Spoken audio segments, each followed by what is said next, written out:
सूर्यदेवाचा प्रकोप काय असतो याचा अनुभव सध्या नाशिककर घेत आहेत। मागील आठवड्यापासून शहरातील तापमानाचा पारा सातत्याने 30 ते 35 अंश सेल्सिअसच्या पुढे राहिलाय।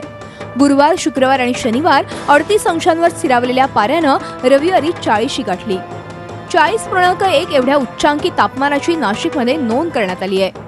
गेल्या 6 ते 7 वर्षातलं मार्च महिन्यातलं हे सर्वाधिक तापमान आहे।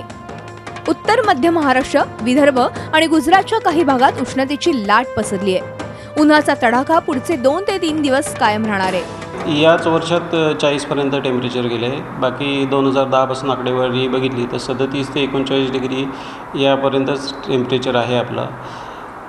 बाकी 40.1 आपण काल नोंदवलं होतं। याच्या अगोदर कधीही नव्हतं 40 डिग्री आपण मार्चमध्ये नोंदवलेलं आहे। बाकी जी मॅक्झिमम टेम्परेचर आपण नोंदवली आहेत 40 किंवा 40च्या पुढची ती एप्रिल आणि मेमध्येच आपण नोंदवलेली आहे। पहिल्यांदा हे असं वर्ष आहे की आपण मार्चमध्ये नोंदवलेले 40 डिग्री। उन्हाळ्याच्या सुरुवातीच्या सलामीनंच 2003चे रेकॉर्ड मोडीत निघण्याची शक्यता व्यक्त केली जाते। गुजरात, राजस्थान ह्या भागातून उष्ण वारे महाराष्ट्राच्या दिशेने येत आहेत। महाराष्ट्राच्या काही भागात 2-4 दिवसांपूर्वी जे ढग तयार झाले होते ते दक्षिणेच्या दिशेने पुढे सरकल्यानं महाराष्ट्रात उन्हाचा तडाखा वाढलाय। राजस्थान आणि गुजरातचं सौराष्ट्र, कच्छ त्या भागातनं जी विंड्स आली ती गरम आहेत।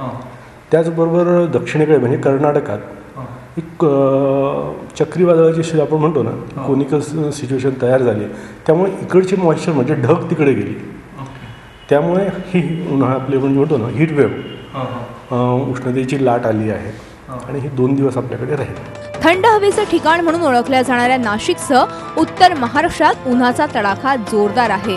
त्यामुळे इथे आरोग्याचे प्रश्न उद्भवण्याचा धोका आहे। मुकुल कुलकर्णीसह bureau report, Zee media, Nashik. Zee 24 तास रहा एक पाऊल पुढे।